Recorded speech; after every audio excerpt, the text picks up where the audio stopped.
Салом алайкум бинандагони азиз, хулосаи муҳимтарин хабарҳои рӯз дар нашри ҷамъбастии барномаи иттилоотии Навид дар студия Дилафрӯз Комилзода.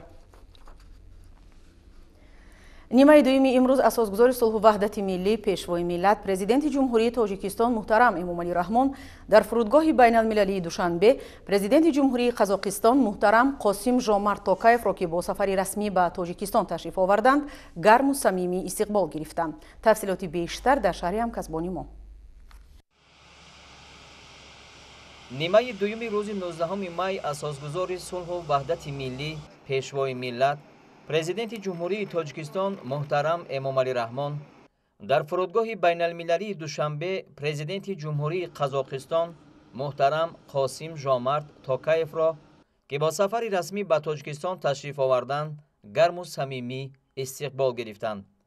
Президенти ҷумҳурии Қазоқистон аз сарзамини бузурги паҳновар ба сарзамини кӯҳҳои сарбафалак ба сарзамини обҳои зулол хуш омадед.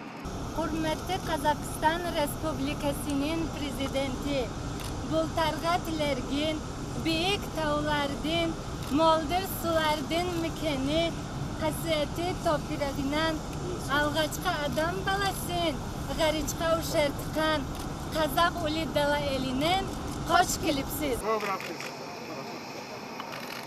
ба хотири пазироии сазовори меҳмони олимақом сарвари давлати дӯсти Қазоқистон, майдони фурудгоҳи байналмилалии Душанбе бо шиорҳо ва парчамҳои давлатии Тоҷикистону Қазоқистон идона ороста шуд.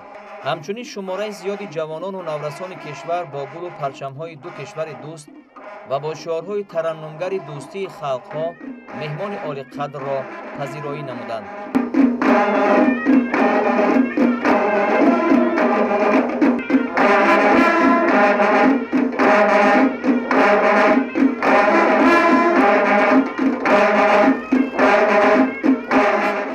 ضمن ملاقات خاصه‌ای که بین سران دولت‌ها صورت گرفت، سرور دولت محترم امامعلی رحمان پرزیدنت جمهوری قزاقستان محترم قاسم ژامارت توکایف را به تاجیکستان خیر مقدم گفتند.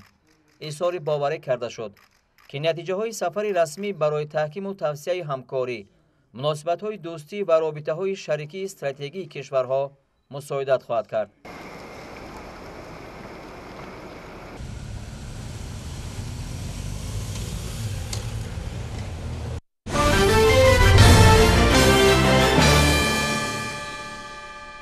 امروز در قصر ملت اساسگزار صلح و وحدت ملی پیشوای ملت پرزیدنت جمهوری تاجیکستان محترم امامعلی رحمان نایب پرزیدنت بانک جهانی خانم آنا بیرده را به حضور پذیرفتند. در ملاقات مسائل همکاری کنونی و دورنمای رابطه‌های تاجیکستان با بانک جهانی مورد بررسی قرار داده شد. پرزیدنت مملکت محترم امامعلی رحمان از سطح همکاری دو جانبه از جمله از طرف بانک جهانی دوام 28 سالی شریکی مبلغ گذاری شدن 100 لایحه در ساحه‌های مختلف با مبلغ عمومی 2.1 میلیارد دلار آمریکایی اظهار قناعتمندی کردند. ضمن ملاقات مسائل وضع تاجیکستان در دوره پاندمی کووید 19 تاثیر آن به وضع اقتصادی و اجتماعی کشور، همکاری حکومت تاجیکستان با شریکان رشد برای پیشگیری این بیماری سرایتی و برطرف نمودن پیامدهای آن محاکمه گردید. اظهار امید کرده شد که بانک جهانی همچون شریکی با اعتماد جمهوری تاجیکستان در این دوره حساس برای عملی نمودن نقشه‌های من بعدی حکومت کشور در سمت برطرف نمودن پیامدهای پاندمی کرونا ویروس و تامین رشد استوار سهمگذار باقی میماند. در هفته واخوری جانب‌ها همچنین مسائل همکاری من بعدی را در ساحه‌های انرژتیک، نقلیات، دستگیری بودجه دولتی، رشد بخش صاحبکاری، برطرف نمودن عاقبت‌های حالت‌های فوق‌العاده و آفت‌های طبیعی بررسی کردند. پس از ملاقات با اساسگزار صلح و وحدت ملی پیشوای ملت پرزیدنت جمهوری تاجیکستان محترم امامعلی رحمان نایب پرزیدنت بانک جهانی عاید به منطقه اروپا و آسیای مرکزی آنا بیرده اندیشه‌های خود را به طریق زیل شرح داد. Good morning, everybody. Assalomu alaykum, xonimon va janobon. Man imroz ba haysi نایب پرزیدنت بانک عمومی جهانی عاید به منطقه اروپا و آسیای مرکزی در جمهوری تاجیکستان قرار دارم. ما امروز یک واخوری نهایت سازنده داشتیم با جناب عالی محترم پرزیدنت جمهوری تاجیکستان و اینچنین نمایندگان حکومتی کشور. ما در دایره واخوری امروزه مسئله های بسیاری همکاری های بین بانک عمومی جهانی و جمهوری تاجیکستان را بررسی نمودیم خصوصا یکی از مسئله هایی که مورد بررسی قرار داده شد این دستگیری بانک عمومی جهانی و جمهوری تاجیکستان وابسته به پیامدهای پاندمی بیماری کووید در جمهوری تاجیکستان بود. در دایره اینچنین ما امروز برای تامین دستگیری ساحه تندرستی کشور، تامین کمک اجتماعی به مردم از همه بیشتر نیازمند کشور چاره‌های فوری اندیشیده ایستاده ایم که در دایره این لایحه‌ها مبلغ‌های علاوه‌ای به مردم از همه کم بضاعت‌تر و نیازمند کشور پیشنهاد کرده شد. جمهوری تاجیکستان یکی از کشورهای اولین بود که از برنامه‌های فوری ما وابسته به پیامدهای کووید بهره‌مند گردید و چند پیش ما اینچنین یک برنامه دیگری رو اوید به کمک جمهوری تاجیکستان جهت خریداری واکسین‌ها برای بیماری کووید تصدیق نمودیم و این در دایره کوشش‌های بانک عمومی جهانی در سطح گلوبالی اوید به رفع عاقبت‌های بحران، دستگیری سیستم نظام تندرستی و تامینات کشورها با واکسین برای این بیماری می باشد. در دایره این واخوری‌ها ما اینچنین مسئله‌های اصلاحات گوناگون را در جمهوری تاجیکستان بررسی نمودیم.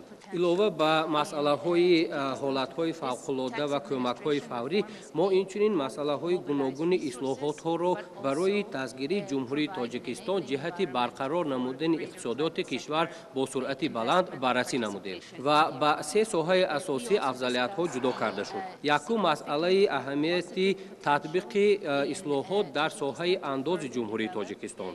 در دایره اصلاحات انداز جمهوری تاجیکستان دو مقصد بزرگ در پیش گذاشته شده است. این هم باشد جلب بیشتری مبلغ‌ها توسط بهتر نمودن نظام انداز و دیگر جلب بیشتری بخش خصوصی برای اشتراک بیشتر در رشد اقتصادیات کشور می باشد.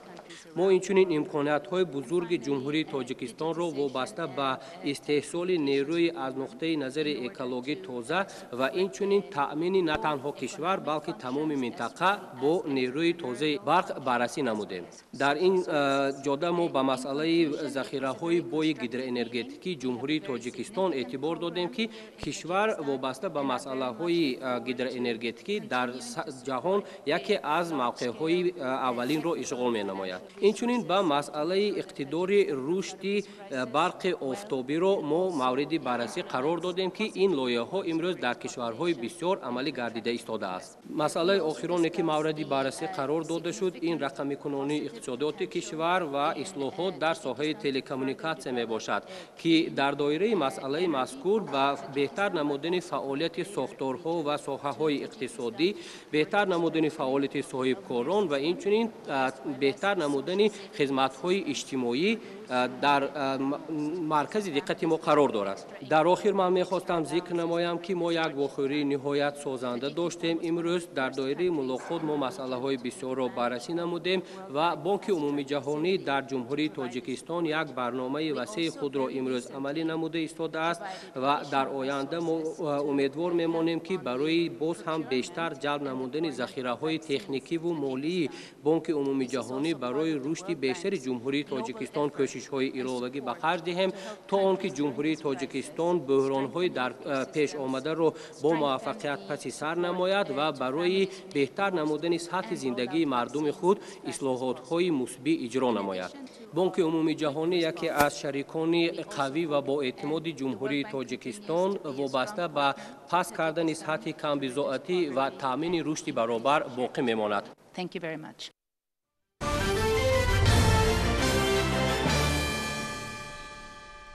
امروز در قصر ملت اساسگزار صلح و وحدت ملی پیشوای ملت پرزیدنت جمهوری تاجیکستان محترم امومانی رحمان، راهبران هیئت‌ها، اشتراکچیان جلسه شورای وزیران کارهای خارجی دولت‌های اعضای سازمان عهدنامه امنیتی دست جمعی را به حضور پذیرفتند.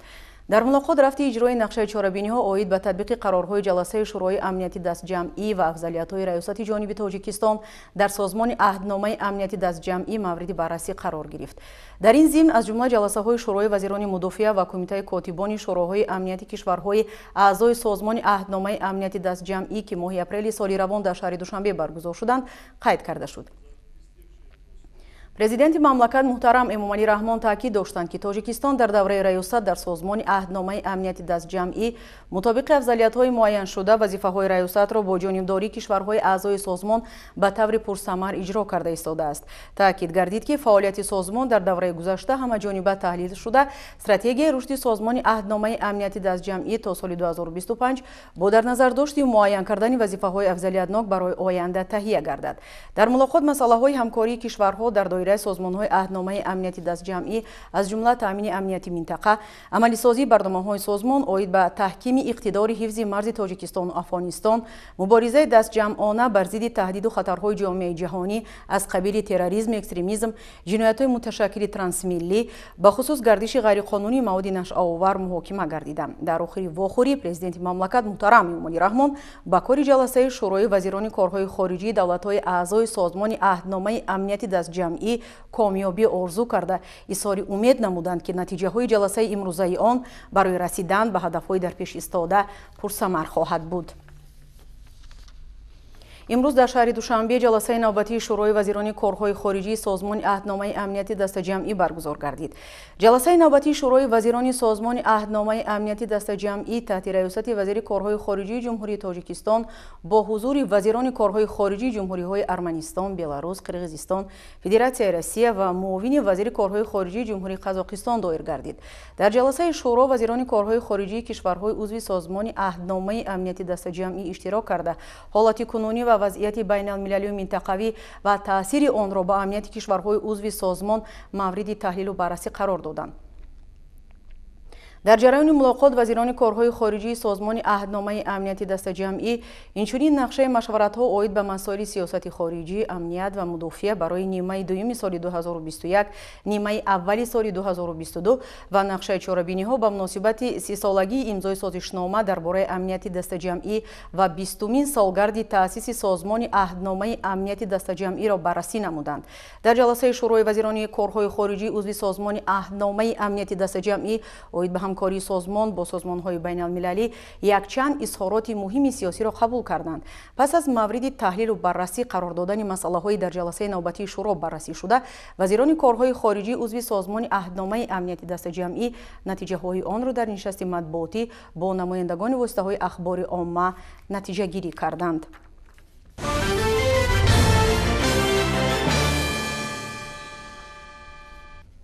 имрӯз вазири корҳои хориҷии ҷумҳурии Тоҷикистон Сироҷиддин Муҳриддин бо вазири корҳои хориҷии Федератсияи Россия Сергей Лавров ки бо сафари расмӣ дар Душанбе қарор дорад музокирот анҷом дод. вазирони корҳои хориҷӣ вазъ ва дурнамои муносибатҳои Тоҷикистон ва Россияро дар соҳаҳои сиёсӣ, тиҷоратӣ, иқтисодӣ, фарҳангӣ, гуманитарӣ, ҳарбӣ техникӣ ва ғайра, инчунин ҳамкории ду кишварро дар чаҳорчӯби сохторҳои бисёрҷониба баррасӣ карданд. гузашта аз ин табодули фарогири афкор, перомони масъалаҳои муҳими рӯзномаи байналмилалӣ бо тамаркуз ба масоили амнияти минтақавӣ сурат гирифт. зимни музокирот вазирон ба масъалаҳои омодагӣ ба сафари расмии президенти Россия ба Тоҷикистон ки даҳаи дуюми моҳи сентябри соли 2021 дар назар аст, таваҷҷӯҳи хос зоҳир намуданд. ҷонибҳо тавофуқ карданд ки байни ниҳодҳои сиёсати хориҷии Тоҷикистон ва Россия барои андешидани тадбирҳои саривақтӣ дар мавриди масъалаҳои муҳтавоии сафари дар пеш истода алоқаи фаврӣ барқарор гардад.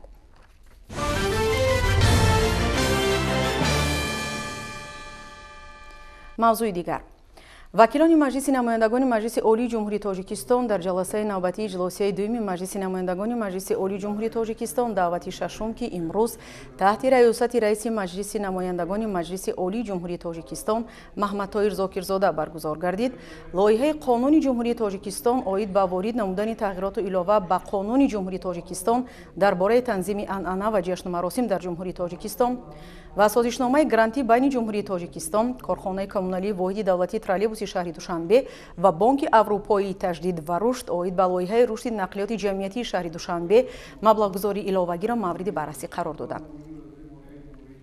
лоиҳаи қонуни ҷумҳурии Тоҷикистон оид ба ворид намудани тағйироту илова ба қонуни ҷумҳурии Тоҷикистон дар бораи танзими анъана ва ҷашну маросим дар ҷумҳурии Тоҷикистонро масъулони соҳавӣ ва вакилони мардумӣ муаррифӣ намуда изҳор доштанд ки тибқи тағйироти пешниҳод гардида ба 5 моддаи қонуни амалкунанда тағйирот ворид карда шудааст ки он хусусияти муайянкунанда, мутобиқкунанда ва таҳрирӣ дошта. Инчунин ба қонун моддаи 142 илова карда шудааст ки тибқи он дар ҳолатҳои истисноӣ бо риояи муқаррароти қонунгузории Ҷумҳурии Тоҷикистон ҳангоми вазъияти фавқулода, ҳолатҳои фавқулодаи дорои хусусияти табиӣ ва техногенӣ, ҳукумати Ҷумҳурии Тоҷикистон метавонад меъёрҳои маҳдудкунандаро оид ба гузаронидани ҷашну маросим муқаррар намояд.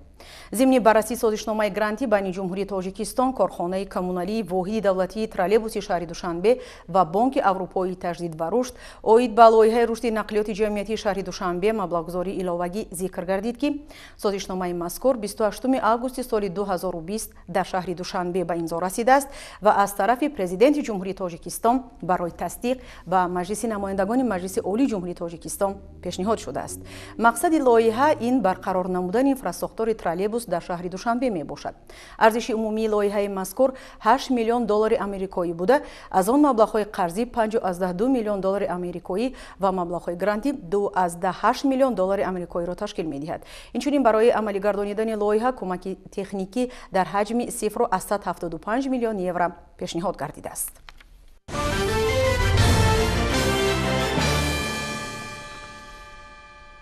пойтахти Тоҷикистон шаҳри Душанбе ба ифтихори истиқболи шоиста аз 30-мин солгарди истиқлолияти давлатӣ қабои идона ба бар мекунад. Шаҳрнишинону меҳмонони маркази ҷумҳурӣ пайваста шоҳиди бунёдкориҳои азим мешаванд ки самараи ваҳдату ягонагӣ ва натиҷаи саъи роҳбарияти мақомоти иҷроияи ҳокимияти давлатии шаҳри Душанбе мебошад. Дар ҳамин замина шоми дирӯз баъд аз навсозии пурра гулгашти назди маркази савдои Садбарг дар ноҳияи Шоҳмансур ба истифодабарии умум қарор дода шуд. Гузориш дар ин бора. гулгашти навсозигаштаи назди маркази савдои Садбарг ки ҳамчун ҳадияи бебаҳо ба сокинони пойтахт мавриди баҳрабардорӣ қарор гирифт, шомгоҳон ба макони асосии сайру саёҳат ва шодию фараҳи сокинон аз саросари пойтахту меҳмонони Душанбе шуд. баъди пурра таъмиру аз навсозии гулгашти мазкур дар муддати кӯтоҳ ба мавзеи дӯстдоштаи сокинон ва меҳмонони пойтахт табдил ёфт. бояд тазаккур дод ки гулгашти назди маркази савдои Садбарг пас аз таъмиру тармим ва навсозӣ бо шаклу намои куллан муосир мавриди баҳрабардорӣ қарор гирифт ва ин иншоот имконияти арзандаро барои истироҳату фароғати сокинони пойтахт фароҳам овардааст.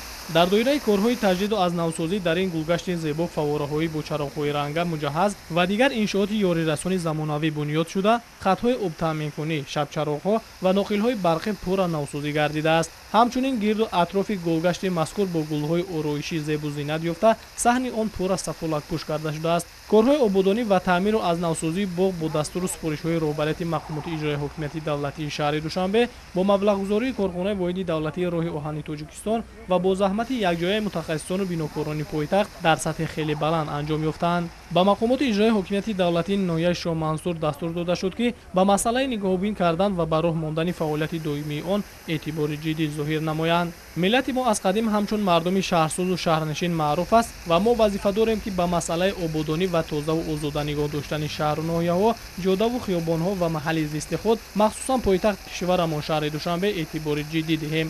тазаккур дода шуд зимни ба истифодадиҳии гулгашти мазкур, зеро пойтахт оинаи давлат, муаррификунандаи симо ва сатҳи фарҳангу маърифати миллат мебошад.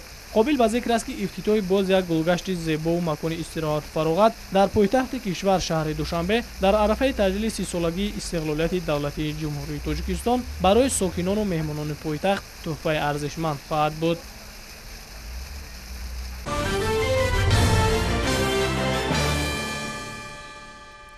дар осорхонаи миллии Тоҷикистон ба муносибати 30-солагии истиқлоли давлатии Ҷумҳурии Тоҷикистон ва пойтахти фарҳангии Иттиҳоди давлатҳои мустақил 2021 эълон гардидани шаҳри Душанбе чорабинии фарҳангӣ фароғатии шабе дар осорхона баргузор гардид. ин тадбир шумораи зиёди дӯстдорони таъриху фарҳангро ба ҳам овард. шарҳи бештар дар гузориши ҳамкоронамон. дар чорабинии фарҳангӣ фароғатии шабе дар осорхона ки ба муносибати 30-солагии истиқлолияти давлатии Ҷумҳурии Тоҷикистон ва пойтахти фарҳангии Иттиҳоди давлатҳои мустақил 2021 эълон гардидани шаҳри Душанбе баргузор шуд, намояндагони мақомоти иҷроияи ҳокимияти давлатии шаҳри Душанбе, вазорату идораҳо ва муассисаҳои гуногуни кишвар иштирок намуданд. зикр шуд ки баргузории чорабинии фарҳангӣ фароғатии шабе дар осорхона имсол ба таҷлили як қатор ҷашнҳои муҳими миллию давлатӣ рост омада ба фазои фарҳангии мамлакат مملکت شکوهی دیگر ضم میکند. ضمن سخنرانی رهبریت آثارخانه ملی اطلاع دادند که امسال چورابین شب در آثارخانه باری اول 30 برنامه گوناگون را در بر میگیرد. برای اشتراک در چورابین شب در آثارخانه صدها نفر ساکنان و مهمانان پایتخت جمع آمدند. باید گفت که شب در آثارخانه عنعنه است که در اکثر کشورهای جهان رایج است و آن یک قسمت چورابینی ها بخشیده به روز بین المللی آثارخانه ها می باشد. از روی عنعنه در این شب در آثارخانه ها باز و واردشوی به آنها رایگان است. باز ذکر نمود که چورابینی بین المللی شب در آثارخانه اقدامات می باشد که هدف اساسی آن این جلب تماشابین بیشتر به اکسپوزیسیون آثارخانه و انعکاس امکانات ها برای برداشتن فراغت فرهنگی به اهل جامعه می باشد.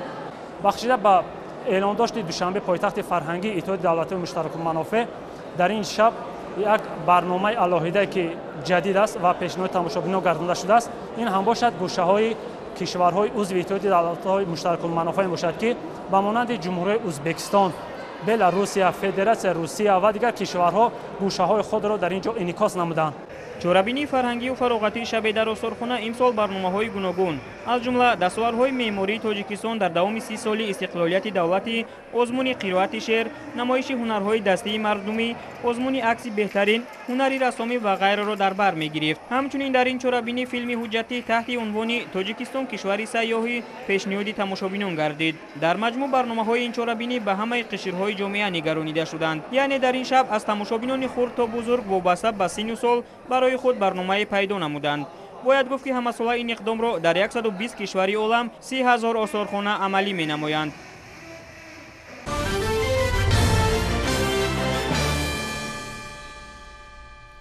با استقبال جشن 30 سالگی استقلالیت دولتی جمهوری تاجیکستان در مرکز مأموری ولایت مختار کوهستان بدخشان شهر خاروخ، فیلیال مؤسسه دولتی مرکز جمهوری علمی خون مورد استفاده قرار داده شد. اقدام مذکور با دستگیری حکومت جمهوری تاجیکستان و وزارت تندرستی و حفظ اجتماعی اهالی مملکت راه اندازی کرده شد. جزئیات بیشتر در مطلب خاصیت خدایوربک زاده.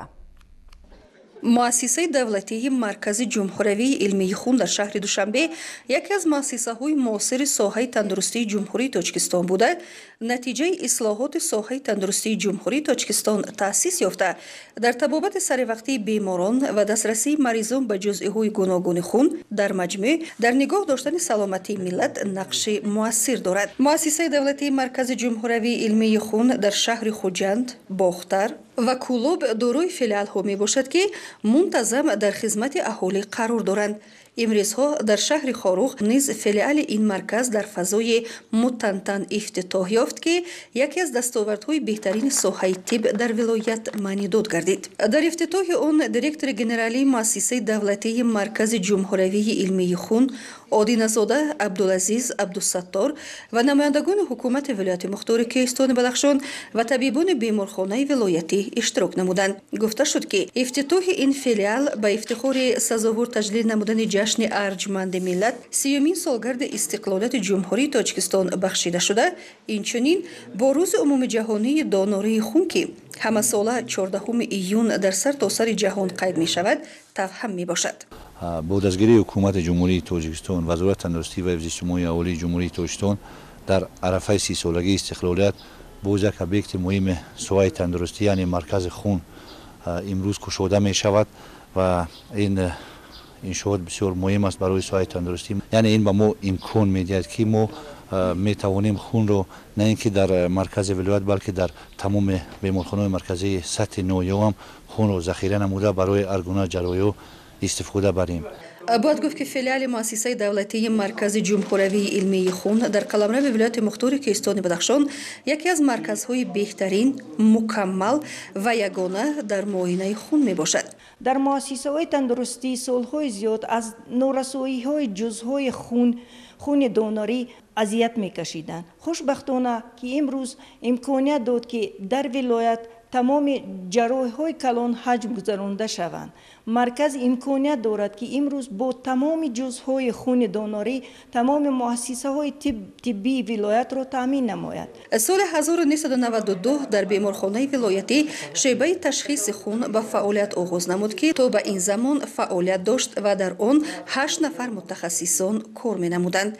امروزها این شعبه به مرکز مکمل معاینه خون تبدیل یافت که در آن 15 نفر متخصص мутахассисони кордону корозмуда ба фаъолият шурӯъ намуданд. марказ 20 воҳиди корӣ дорад. дар марказ мо 3 духтур дараҷаи ҳолӣ дорем ва ҳамшираҳои шавқат ки тахассус гузашта дараҷаи ҳолӣ қати корро фаъолият карда истоданд ва хушбахтона бо дастгирии вазорати тандурустии ва ҳифзи иҷтимоии аввалии ҷумҳурии Тоҷикистон ва ҳукумати ҷумҳурии Тоҷикистон марказ пурра таъмин карда шудааст, таҷҳизотҳои ҳозиразамон таъмин карда шуд ва мо ҳозир имкон дорем тамоми ҷузъҳои хунро, тамоми соҳаҳои тандурустиро аз хун таъмин намоем бо тамоми ҷузъиятҳояшон. марказ бо тамоми таҷҳизоти замонавии муоинаи таркиби хун муҷаҳҳаз мебошад. директори генералии муассисаи давлатии маркази ҷумҳуравии илмии хун одиназода абдулазиз абдусаттор қайд намуд ки хуни инсон дорои мушкилтарин ва муҳимтарин ҷузъиҳои хурдтарини ҷисми инсон мебошад ва муоинаи он худ дар алоҳидагии илмест ки таваҷҷӯҳи басо нозукбинонаи мутахассисони тибро тақозо дорад. аз ин рӯ барои такмили ихтисоси мутахассисони омӯзиши хун дар шаҳри Хоруғ зарурат пеш омад ва ин табибон 2 маротиба дар пойгоҳи маркази ҷумҳуравии илмии хун дар шаҳри Душанбе ба омӯзиш фаро гирифта шуданд ва кунун мутахассисони ин самт шуда ба пуррагӣ аз ҳар гуна намуди муоинаи хун ба хубӣ мебароянд. ҳамзамон директори марказ қайд намуд ки тамоми филиалҳо бо ҳамдигар ва бо марказ тибқи системаи ягонаи иттилоотӣ пайваст мебошанд ки тибқи он ҳар як фаъолияти филиалҳо зери назорати марказ қарор дорад. ҳозир бо амин системае ки кор мекунем, ин система бо интернет, бо вилояти суғд, бо вилояти хатлон ва маркази ҷумҳуравии илмии хун пайваст аст. донаре ки дар шаҳри Хоруғ хун месупорад, дар вилояти суғд метавонанд ки бо амин система вайро дарёфт кунанд. иттилоъ дода шуд ки фаъолияти филиал барои табобати минбаъдаи маризон басо муҳим мебошад, зеро он муваззаф аст тамоми муассисаҳои тиббии ҳудуди вилоятро бо ҳама гуна ҷузъиёти хун таъмин намояд. гуфта шуд ки то ин вақт аксарияти ҷарроҳиҳои ҳаҷман калоне ки хатари хунравӣ доштанд дар вилоят гузаронида намешуданд. кунун бошад бо дастрасии ҳама гуна намудҳои плазма яъне зардобаи хун гузаронидани ҷарроҳиҳои ҳаҷман калон ва мушкил имконпазир мегардад. кунун ҳамаи муассисаҳои табобатии вилояти мухтори Кӯҳистони Бадахшон тавассути ин марказ аз ҳама намудҳои зардобаи хун сари вақт таъмин карда мешаванд.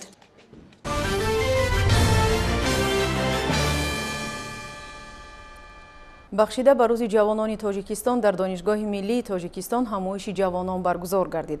дар кори ин чорабинӣ муҳимтарин масъалаҳои марбут ба ҳаёти рӯзмарраи ҷавонон ва авзои ҷамъият мавриди баррасӣ қарор гирифт. гузориш дар ин хусус. Тоҷикистон дар мубориза бар зидди равандҳои номатлуб ва хатару таҳдидҳои муосир аз ҷумла ифротгароӣ ва терроризм дар байни ҷавонон ҳамеша аз роҳу усулҳои нав ҷиддӣ кор мегирад. дар вобастагӣ ба ин ва пиёда сохтани ҳадафҳои давлат ҳукумати ҷумҳурии Тоҷикистон дар самти мубориза ва пешгирии терроризм ва экстремизм бо ташаббуси мақомоти иҷроии комитаи давлатии шаҳри Душанбе форуми шаҳрии ҷавонон бо номи муқовимат ба ифротгароӣ омили рушди босуботи ҷомеа баргузор шуд. тадбири мазкур бо ташаббуси раёсати кор бо ҷавонон ва варзиши пойтахт бахшида ба рӯзи ҷавонон гузаронида шуд. ташкилкунандагон дар тадбири мазкур гуфтанд ки имрӯз ҷавононро мебояд ба муқобили ифротгароиву хуруфотпарастӣ ва андешаҳое ки барои рушди мамлакат монеа эҷод мекунад муборизаи беамон бурда ҷомеаро аз таъсири ҳар гуна фарҳангу мафкураи бегуна ҳифз намоянд, чаро ки дар ҷаҳони муосир терроризм ва экстремизм бархе ҷавононро гумроҳ ва қурбони ҳодисаҳои нохуш гардонидааст. аз ин рӯ мебояд насли ҷавони кишвар ҳушёрии сиёсиро аз даст надода аз шомилшавии ҳар гуна ҳизбу ҳаракатҳо дурӣ ҷӯянд ва барои таъмини амнияти осоиштагии Тоҷикистон талоши бештар намоянд. ҳамин гуна дар идомаи форум дар мавзӯъҳои сулҳгароӣ силоҳи ҳастӣ дар муқобили ифротгароӣ, муқовимат ба ифротгароӣ омили рушди ҷомеа, таҳлили вазъи ҷинояткорӣ дар байни ноболиғону ҷавонон аз ҷониби кормандони вазорати корҳои дохилӣ ва кумитаи иҷроии ҳизби халқи демократии Тоҷикистон маърузаҳо қироат карда шуд.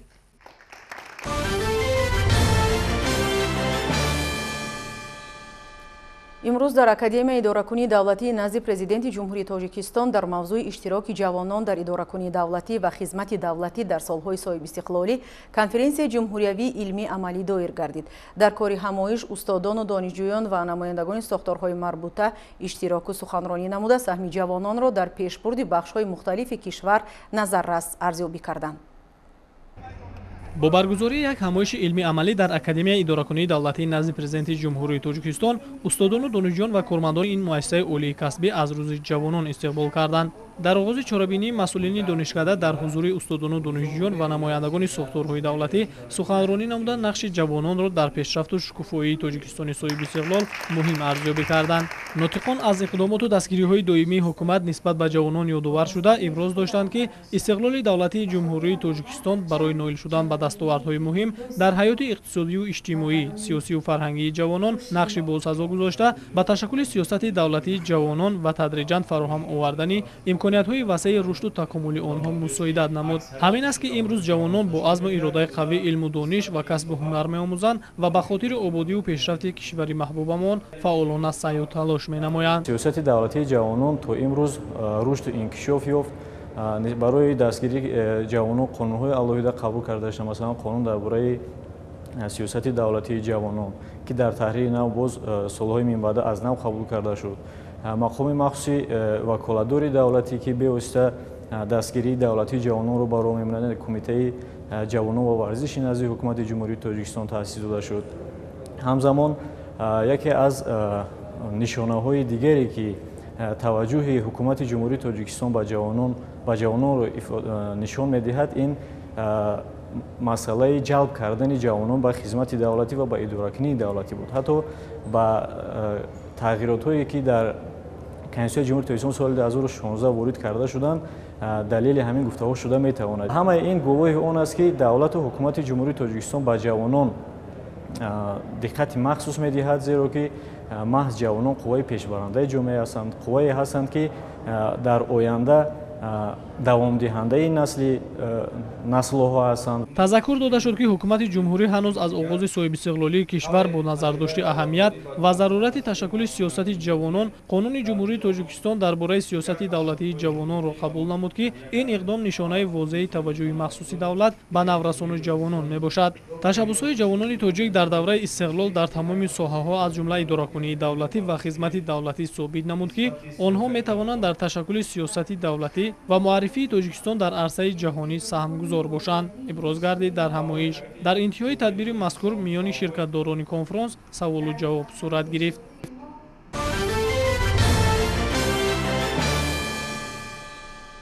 23 май дар мамлакат рӯзи ҷавонони Тоҷикистон таҷлил мегардад. ҷавонон ҳамчун нерӯи пешбар дар инкишофи соири бахшҳои хоҷагии халқ ҳиссагузорӣ мекунанд. ҳукумати ҷумҳурии Тоҷикистон ин нерӯи тавоноро такягоҳи миллату давлат дониста барои беҳдошти сатҳи зиндагии ин қишри ҷамъият ҳамаи талошҳоро ба харҷ медиҳад. ҳамин таваҷҷӯҳу ғамхориҳо зимни баргузории ҷаласаи шӯрои кор бо ҷавонони назди раиси ноҳияи Темурмалик низ махсус таъкид гардид. гузориш дар ин бора. дар ноҳияи Темурмалик дар доираи чорабиниҳо бахшида ба рӯзи ҷавонони Тоҷикистон ҷаласаи шӯрои кор бо ҷавонони назди раиси ноҳияи Темурмалик баргузор гардид. масъалаи асосие, ки зимни ҷаласаи шӯро баррасӣ гардид, ҷанбасти фаъолияти кори шӯрои мазкур буд. мақсади шӯро аз расонидани дастуру ҳидоятҳои асосгузори сулҳу ваҳдати миллӣ пешвои миллат президенти ҷумҳурии Тоҷикистон муҳтарам Эмомалӣ Раҳмон ба ҷавонон ва тарбияи онҳо дар рӯҳияи ватандӯстӣ, хештаншиносӣ ва ҳисси баланди ифтихор аз ватану ватандорӣ иборат мебошад. дар ҷаласаи шӯрои кор бо ҷавонон роҳбарони ташкилоту муассисаҳо, мақомоти ҳифзи ҳуқуқ, сохторҳои низомӣ, бахшҳои ҳокимияти давлатии ноҳия иштирок намуданд. аз 23 апрел то 23 май як моҳи ҷавонӣ тибқи нақшачорабиниҳои кумитаи кор бо ҷавонон ва варзиши назди ҳукумати ҷумҳурии Тоҷикистон доир гардид. тӯли як моҳ мешавад, ки чорабиниҳои гуногуни варзишиву фарҳангӣ дар тамоми деҳаҳои дурдасти ноҳия бо ҷалби бештари ҷавонон доир намуда истодаем. зикр карда шуд, ки дар соли равон варзишгарони ноҳияи Темурмалик дар аксар мусобиқаҳои ҷумҳуриявӣ ширкат варзида ҷойҳои намоёнро ишғол намуданд. тазаккур дода шуд, ки маҳз иқдому дастгириҳои мунтазами сарвари давлат, ҳукумати мамлакат ва мақомоти иҷроияи ҳокимияти давлатӣ аст, ки имрӯз ҷавонони ноҳия бо азму иродаи қавӣ илму дониш ва касбу ҳунар меомӯзанд ва ба хотири ободиву пешрафти кишвари маҳбубамон фаъолона саъю талош менамоянд. нотиқон зикр доштанд, ки насли калонсоли ҷамъият бояд тамоми кӯшишу имкониятҳоро ба он равона созанд, ки фарзандон дар рӯҳияи ватандӯстиву худшиносӣ, омӯхтани илму дониши муосир ва касбу ҳунарҳои замонавӣ ба камол расанд. дар қисмати ниҳоии кори шӯро бахшида ба рӯзи ҷавонони Тоҷикистон, ҷавонони фаъоли ноҳияи Темурмалик, ки бо иштироки фаъолонаи худ дар чорабиниҳои варзишӣ ва оммавӣ саҳми муносиб гузоштанд, бо мукофотҳо қадрдонӣ шуданд.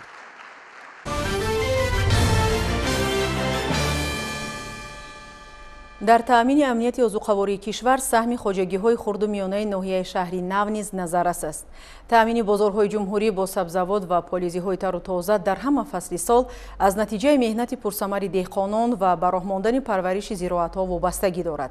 کشاورزان خواجگی‌های دهقانی این ناحیه پرورش قلفینای و پمیدور بادرینگ را در زیر پلانکه‌ها خوب براه مانده امروزها در تأمین امنیت عضوقواری مملکت سهم می‌گذارند. در این خصوص همکارانمان خورشید حلیم و صاحب نور عبدالرسول گزارش می‌دهند. افزایش میدان کشت سبزوات و پالزی‌ها و پرورش زیر پلانکگی آنها برای فراوانی بازار کشور و غنی‌گردانی بودجه خواجگی‌های خرد و میانه جمهوری زمینه مساعد فراهم می‌آورد. این است که دهقانان خواجگی‌های خرد و میانه تابع جماعت به نام اکرم حسن فی ناحیه شهری نو سال تا سال میدان کشت سبزوات و پالزی‌ها و دیگر نوع زراعت‌های بروقتی را موافق طلبات بازار داخلی و بیرونی زیاد نموده فایده خوب به دست می‌آورند. پرورش نوع‌های گوناگون قلفینای، پمیدور و بادرینگ و سیرپیاز و گلکلم را حال میتوان در میدانهای کشاد خواجگی‌های دهقانی مشاهده نمود. در این خواجگی دهقان 20 اتاق گرمخانه تشکیل کردگی هستیم. 10 اتاقش بادرینگ، 10 اتاقش پمیدور. من قریب 1.5 ماه میشد که بادرینگ فروخته درآمد گرفته هستیم. حالا قریب 1.5-2 ماه دیگه نصیب کرده باشه بادرینگ پمیدور میفروشیم. در مجموع در موسم امسال تا امروز در حدود جماعت دهاتی به نام اکرم حسن فی ناحیه شهری نو در میدان نزدیک به 100 هکتار پرورش سبزوات و پالزی‌ها در میدان‌های کشاد، گرمخانه‌ها و زیر پلانکه‌ها برآمده مانده است و کشت این نماد محصولات کشاورزی ادامه دارد.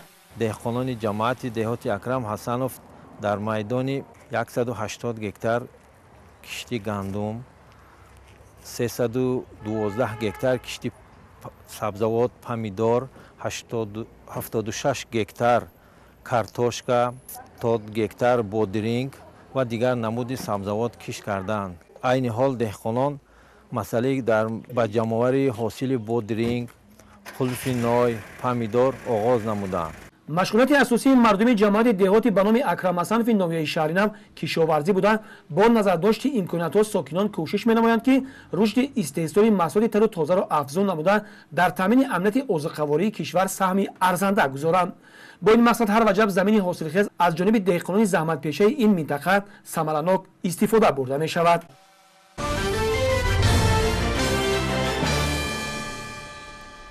سالی سیوم است که در کشور زیبا منظری ما آزمون جمهوری تاجیکستان وطن عزیز من گذرانیده می شود. امسال این آزمون با تغییرات نو راه اندازی گشته هوسمندی اهل صنعت را باز هم دوچنگ گردانیده است. اینک چند روز است که دور اول آزمون مذکور در شهر و نواحی جمهوری آغاز گشته است و خواهشمندان آن با تیاری خوب برای راحت گرفتن به دورهای بعدی آزمون میانی هم رقابت دارند. گزارش از ناحیه قبادیان.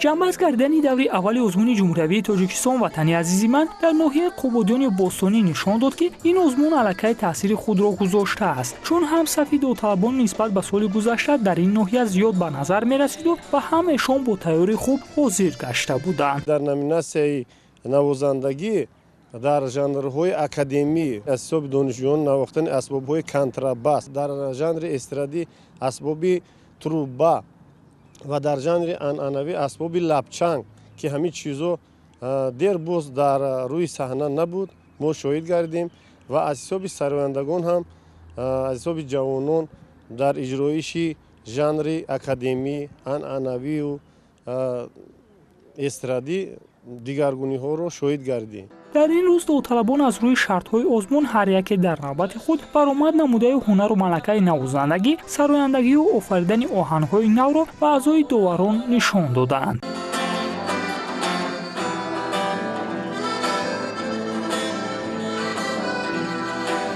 با گفته مسئولین آنها با برگزار نمودن این آزمون توانستند چهره‌های نو را وارد صنعت ناحیه گردانند و امید دارند آنها با پیروز گشتن در دورهای دیگر آزمون جمهوری تاجیکستان وطن عزیز من نام مردم میهن‌پرست ناحیه را در عرصه تاجیکستان و جهان میبردارند.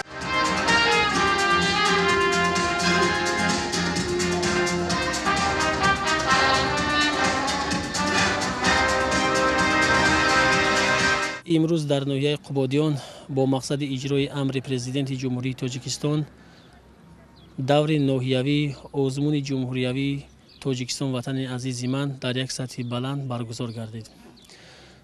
در این آزمون هنرمندان و هوسکاران ناحیه هنر و مهارت و قابلیت ایجادی و صنعتی خود را در سطح بلند نشان داده و نتیجه آن را ما از بهای حکمان که به آن بهاگذاری بلند نمودند، بهای بلند گذاشتند شاهد گشتیم. در ناحیه خوبودیان دوری اول آزمون جمهوری تاجیکستان وطنی عزیز من با جلب 30 نفر جوانان هنرمند جمع بست گردید. در نتیجه 16 نفر از اشتراکچیان به دور دیگری آزمون رخصت گرفتند. همین طریق در جنبست بهر هوسمند و قدردانی ایشان از جانب مقامات اجرایی حکومت دولتی ناحیه به غالبان دوری اول آزمون سپاسنامه ها سپرده شد.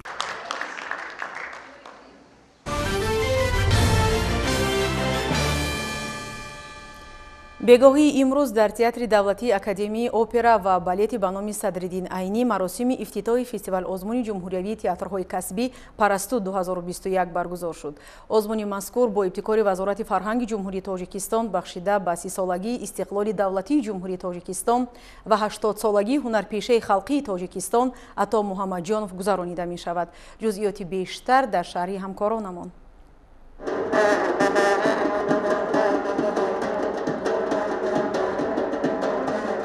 бо ҳамин садои сурнаю карнай ва рақсу сури тоҷикӣ фестивал озмуни ҷумҳуриявии театрҳои касбӣ Парасту 2021 дар шаҳри Душанбе ифтитоҳ гардид. Парастуи имсола дар ҳоле доир гардид ки омодагиҳо ба ҷашни бузурги миллии 30-уми солгарди истиқлолияти давлатии ҷумҳурии Тоҷикистон дар мамлакат ҷараён дорад ва соли 2021 шаҳри Душанбе пойтахти фарҳангии иттиҳоди давлатҳои мустақил эълон гардидааст. Дар расми ифтитоҳи фестивали мазкур роҳбарияти Вазорати фарҳанги кишвар иштирок намуда Парастуро барои рушди театр ва гиромидошти асосгузорони театри тоҷик муҳим маънидон намуданд. Зеро ҳар ду соле ки ин тадбир роҳандозӣ мегардад ба бузургдошти ин ё он ҳунарманд бахшида мешавад. Парастуи имсола ба бузургдошти 80-солагии ҳунарпешаи халқи Тоҷикистон Ато Муҳаммадҷонов бахшида шудааст. дар рӯзҳои нахустини фестивал озмуни ҷумҳуриявии театрҳо Парасту ҳунармандони театри мусиқӣ Масакавӣ ба номи Камоли Хуҷандии вилояти Суғд бо намоишномаи Булбули Хуҷанд рӯи саҳна омаданд. ин намоиш ба қалами Толиб Озарахш тааллуқ дошта онро Суҳроб Шехов ба саҳна гузоштааст. албатта мо солҳои охир дар бисёр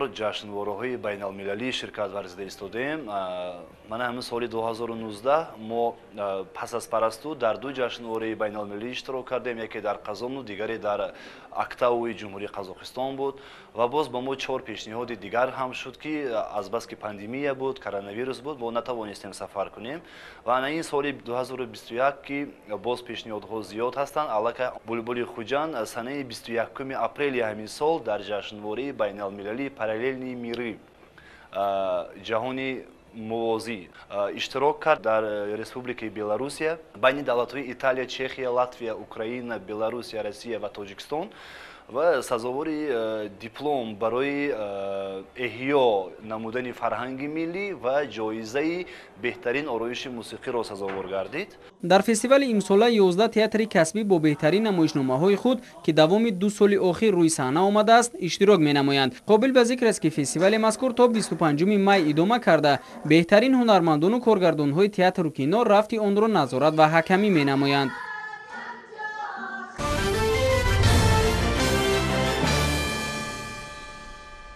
ҷиҳати рушди ҳамкорӣ бо кишвари дӯсту ҳамҷавори Ӯзбекистон дар соҳаи кинематография дар шаҳри Душанбе рӯзҳои кинои Ӯзбекистон оғоз гардид.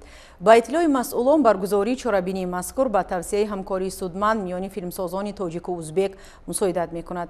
шарҳи бештари мавзӯъ дар таҳияи хабарнигоронамон.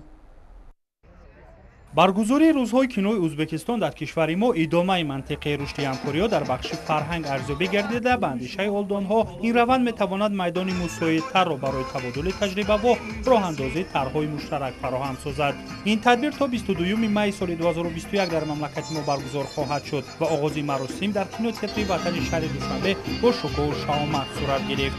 дар расми ифтитоҳ масъулини дахлдори синамои ҳарду кишвар ва ҳунармандони киноофарон иштирок карда аз нақшаи рӯзҳои кинои Ӯзбекистон дар Тоҷикистон ҳарф заданд.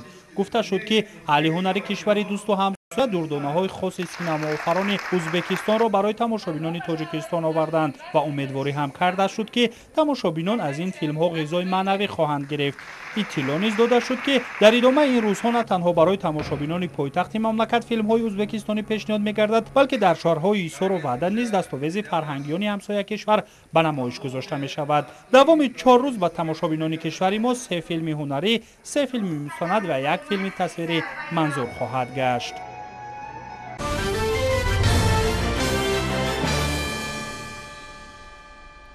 намояндаи тоҷиктабори Федератсияи Россия Манижа Сангин ба марҳилаи ниҳоии озмуни Евровидения 2021 роҳ ёфт. даври нимниҳоии аввал шаби сешанбе дар Роттердам баргузор шуд. намояндагони 16 кишвар барои ҳаққи намояндагӣ аз кишвари худ дар марҳилаи ниҳоӣ талош намуданд. ҳамкорони мо дар ҳамин бора иттилои бештар доранд.